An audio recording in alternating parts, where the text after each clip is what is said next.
CFT को प्रभावित CFSC को प्रभावित करने वाले कारकों के बारे में अध्ययन कर रहे थे हम। पिछले वीडियो में आपने देखा कि कुछ ऐसे कारक हैं जिससे क्रिस्टल क्षेत्र स्थायीकरण ऊर्जा प्रभावित होती है, जैसे संकुल की ज्यामिति है,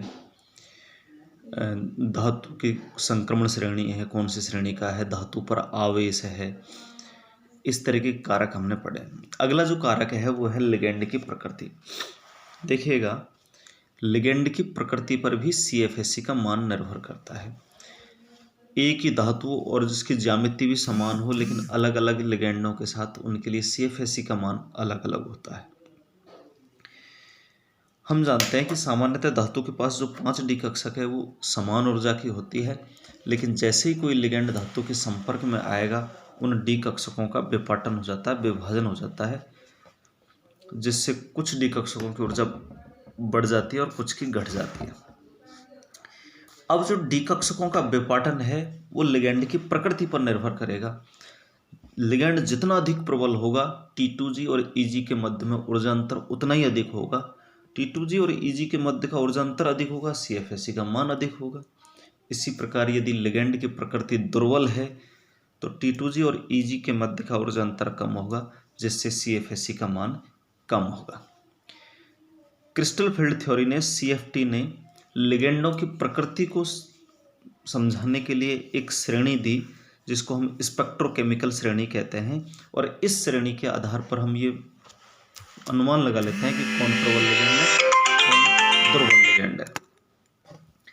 ये श्रेणी है, देखिएगा आप, इसमें iodide, bromide, thiocyanide, chloride, fluoride, hydroxo, H2O, EDTA, ethylene diamine,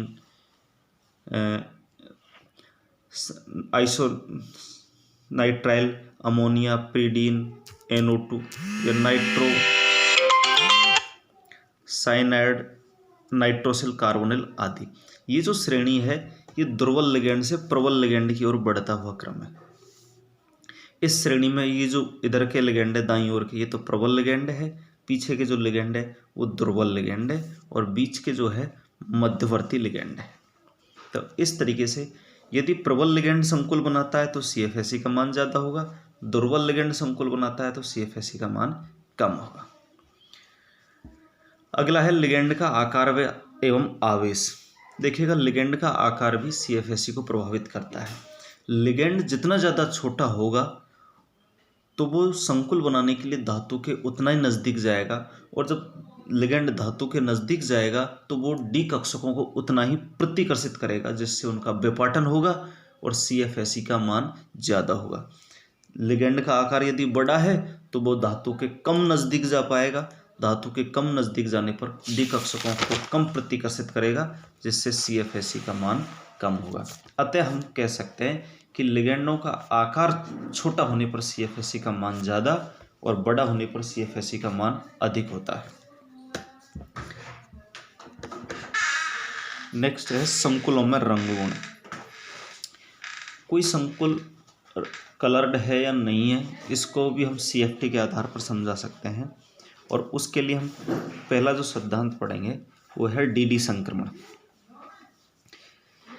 देखिएगा, वैलेंसी बॉन्ड थ्योरी ये कहती है कि यदि किसी संकुल में अयुग्मित इलेक्ट्रॉन है तो वो रंग गुण दर्शाएगा, वो कलर्ड होगा।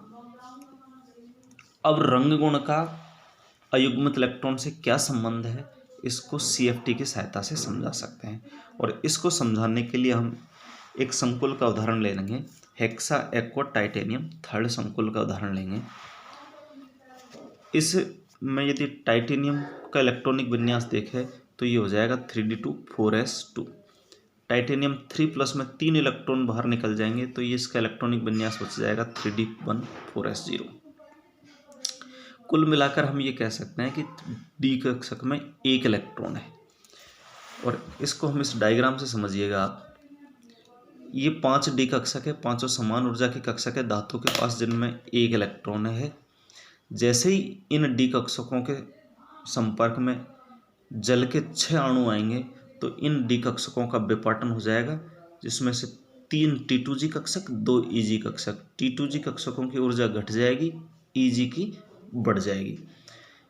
T2G कक्षकों की ऊर्जा कम होने के कारण ये जो इलेक्ट्रॉन है वो T2G कक्षकों में आएगा। अब यदि इस संकुल पर विद्युत चुंबकीय विकिरण डाली जाए तो ये जो निम्न ऊर्जा की कक्षक का इलेक्ट्रॉन है दृश्य क्षेत्र की विकिरणों को अवशोषण करके उच्च ऊर्जा की Eg कक्षकों में चला जाता है। चूंकि ये इलेक्ट्रॉन जब T2G कक्षक के Eg में जाएगा, निम्न ऊर्जा की कक्षक से उच्च ऊर्जा की कक्षक में जाएगा तो दृश्य क्षेत्र की विकिरणों का अवशोषण करता है, अतः हमें संकुल रंगीन दिखाई देगा, कलर्ड दिखाई देगा। और चूंकि डी कक्षक से ही इलेक्ट्रॉन डी में गया है इसलिए इसे डी संक्रमण कहा जाता है।